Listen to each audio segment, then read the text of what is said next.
Michael Shellenberger is our guest. He was Time Magazine named him the hero of the environment in 2008. He's a leading energy security environmental expert. He is a guy that, helped Obama, invest in green energy, et cetera, et cetera. And he has not had a change of heart on the environment, but he has gained some courage after talking to his daughter, who was freaking out about we're all going to die in 12 years. And he realized this has gotten way out of control, and he is speaking out, and he's written this new book, Apocalypse Never. I urge you to buy it and read it. One of the quotes in here is, today, rich nations should do everything they can to help poor nations industrialize. Instead, as we see, many of them are doing something closer to the opposite, seeking to make poverty sustainable rather than to make poverty history. I have to tell you, Michael, this has been one of the biggest things that has stuck out to me as absolutely immoral. We have a chance of bringing the world out of abject poverty like Americans don't understand. And instead, we're telling them, no, you got to live this way. You can't have the things that we have because it's bad, and we're trying to get rid of them. Not only are they killing us, with this dream of we all have a farm, they're actually keeping people in poverty. It's horrific. Yeah, it's unconscionable. I mean, I was trained as a cultural anthropologist. I've been traveling to poor countries and interviewing small farmers for over 30 years. And yeah, obviously, there's a lot of causes of why countries are poor, but there's no reason we should be helping them to stay poor. Just a few years ago, there was a movement to make poverty history. Whatever happened to that? It's like it got taken over by the climate alarmist movement, which has been focused on depriving poor countries not just the fossil fuels they need to develop, but also the large hydroelectric dams. I mean, I talk about my trip to the Congo, one of the poorest countries in the world. There's an active effort to deny the Congo the resources they need to build large hydroelectric dams, which are absolutely essential to pulling people out of poverty.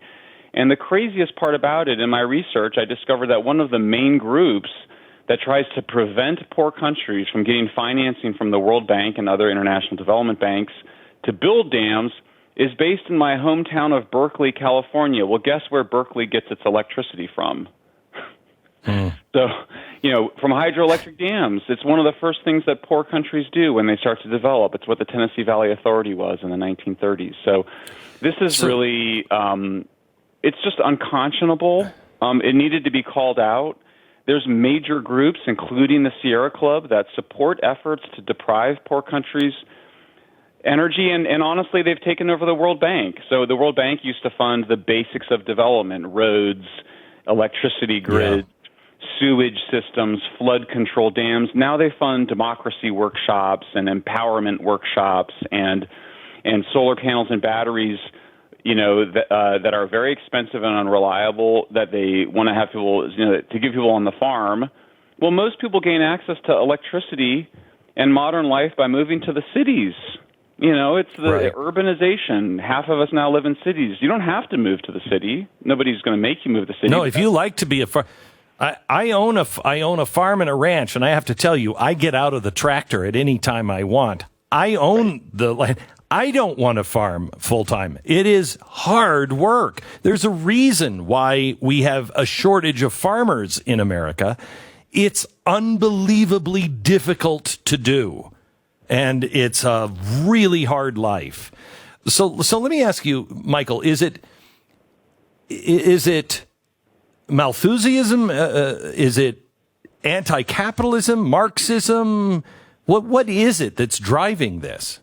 Well, this is the funniest thing, and it was driving me crazy because Marx attacked Malthus in the mid-1800s as a stain on the human race. He hated Malthus. So I was trying to understand, how is it that the left, the tradition of Marx and socialism, how is it the left came to embrace Malthus. And what I discovered is that basically there was an accommodation in the 60s and 70s between the socialists and the Malthusians, and the agreement they came up to, and I'm not saying it was like a formal agreement, it was what resulted from the argument, was that they were going to work together to basically lower standards of living in the United States by moving towards renewables and a low-energy society. That's the strategy and goal of all the big environmental groups. And then they were going to do charitable work in poor countries so that we would all sort of meet in the middle. Now, of course, that's not what actually happens, because environmentalists are some of the richest people in the world. They're not giving up their jet travel. I document how even when they try, Greta Thunberg made a huge deal of trying to sail from Europe to the United States. Well, it turned out her carbon footprint was larger because in order to have the sailing crew had to fly back. So you had a four-person sailing crew that had to fly back from the United States to Britain. And so it's all a fantasy, And so when I say that environmentalists, and the research is very clear on this, environmentalists are much more likely to be atheistic and secular and not believe in traditional gods. But we need to believe in something. All of us need to believe in something that some part of us will continue on. And whether you're Christian or Jewish or whatever, you need something. So when people give that up, they end up creating new religions. And so they think, for example, my neighbors in Berkeley, they imagine that gardening is somehow getting them back integrated into nature. So you see all the Michael Pollan books, all these romantic. That's not farming. Gardening is not farming. Like we would starve to death if we depended on my garden. Like we would die. Right. Like there's actually so it tends to be people in cities. It tends to be wealthier people. It tends to be people that are secular who embrace this new secular religion. And I argue in the book that environmentalism, apocalyptic environmentalism in particular, has become the dominant religion of supposedly secular people in the West. So it's people at the United Nations. It's people that are in very powerful positions who are trying to impose quote unquote nature's order on societies. And of course, the problem is nobody can figure out what nature is and what it's not.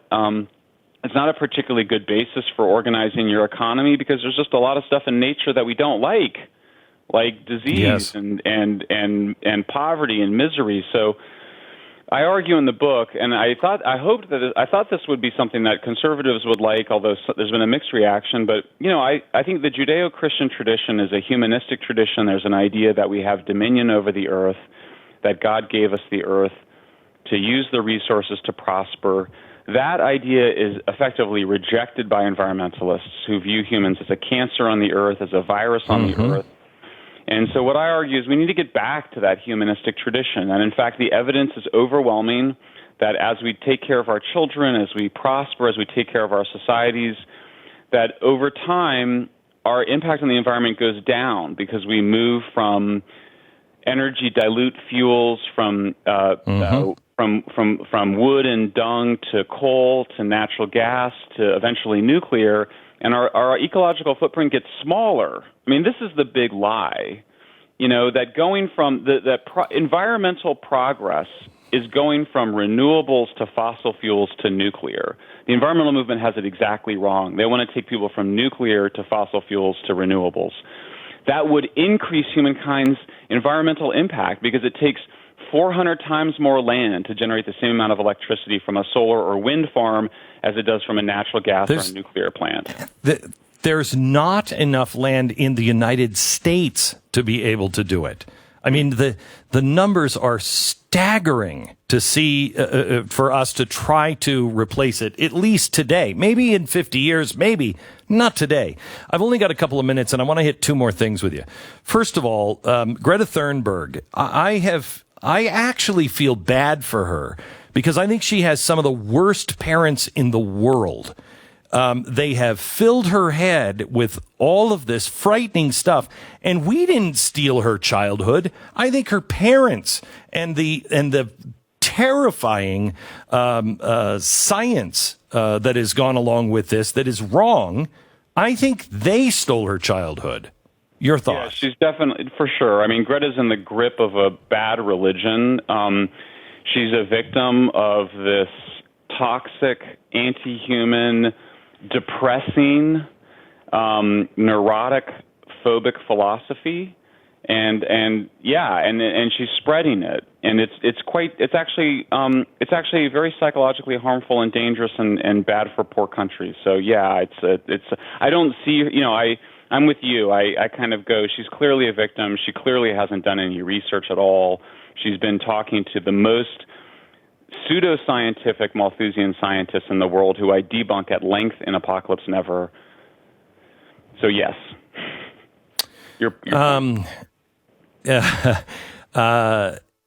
Now, the reaction to your book, science, do the scientists know that they've set themselves back like 500 years by silencing debate and dissent, and the science is settled, and maybe we should put deniers into jail and everything else? Do they know how much damage that has been done to their trade and to their craft and to science itself? Yeah, some do. Now, I was invited by the Intergovernmental Panel on Climate Change to become an expert reviewer late last year. I know that came because I had been criticizing the alarmism. I was also invited to testify in front of Congress. I've been invited to testify to governments around the world. And I know for a fact that there are many scientists who are very good people and good scientists who totally disagree with the alarmism, but they're afraid of their colleagues. I mean, you have to remember that the alarmist scientists who are truly in the grip of this toxic religion are bullies. Their tactics are bullying tactics, and I actually described them and discovered them, but I've known about them for a long time. I myself have been subject to them. And so they make all sorts of, they lie about you. They claim that you're taking money from somebody. They claim that that you hate nature or something. They basically just attack you personally. But what I find is that when you confront them and you stand up to them on the evidence, and you get a very clear, and that's why there's 100 pages of my 400-page book are all footnotes. They're all scientific references. So I think the reason they're attacking my book, and you may have noticed my Forbes column was taken down.